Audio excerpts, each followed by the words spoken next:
आज की बात, अपनी बात, सबकी बात, सबके लिए बात, बात बात में बात।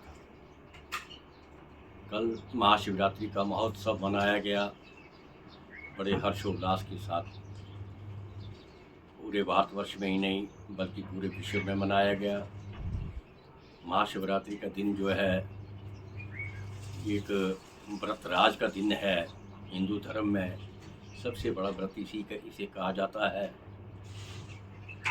वो कल मनाया गया, लेकिन कुछ बातें सामने आई हैं। जैसे हिंदू धर्म में महाशिवरात्रि का व्रत होता है तो लोग नशे में चूर होते हैं, नशा लेते हैं, भांग पीते हैं, शराब पीते हैं। ये तो कहीं नहीं लिखा है, किसी भी धर्म ग्रंथ में नहीं लिखा है कि आप महाशिवरात्रि के दिन जो है आप नशा लीजिए।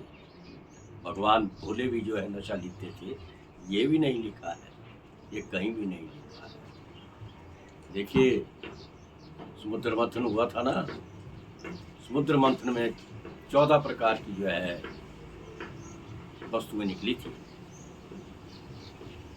उसमें से जो है सबसे पहले विष निकला था। भगवान शंकर ने विष को उगल दिया था, अपने गले में रख दिया था, इसलिए उनको नीलकंठ कहा गया। अगर वो विष हलाहल पूरी पृथ्वी पर आता तो हाहाकार मच जाती।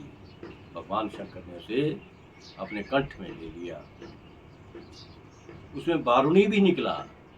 बारूणी कहते शराब को, लेकिन बारूणी जो है भगवान विष्णु ने लक्ष्मी का रूप धारण करके जो है उस शराब को किसे पिलाया था? दैत्यों को पिलाया था। ये दैत्यों को पीने के लिए बनाया गया था। इसलिए नशा जो है मानव जाति के लिए कहीं भी नहीं बना है। धर्म ग्रंथों से लेकर के किसी भी शास्त्र में ये नहीं लिखा है कि आप जो है उत्सव मनाएं और नशा पी करके जो है हुड़दंग मचाएं। ऐसा नहीं है। भगवान भोले जरूर थे, लेकिन वो मतवाले भी थे। मतवाले थे और वे मतवाले होकर के राम के भगत थे। राम के भक्त होकर के मतवाले होकर के उसकी जो है महिमा का गुणगान किया करते थे। इस तरह से मतवाले होना, भक्ति रस में डूब जाना, उसमें नशा लेना जो है वो भक्ति रस का नशा है। वो कोई बारूणी नशा नहीं है जो समुद्र से निकला हुआ आज नशा सारी पृथ्वी पर फैला है। वो नशा नहीं था। भक्ति रस का नशा मीराबाई ने भी लिया। और भी बहुत से ऐसे हैं जिन्होंने भक्ति रस में डूब करके भगवान को पाया। इसलिए हमें नशे से दूर रहना चाहिए।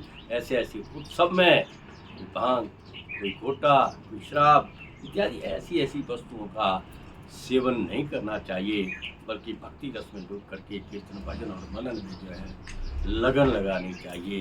यही हमारे हिंदू धर्म का शास्त्र ज्ञान है। धन्यवाद।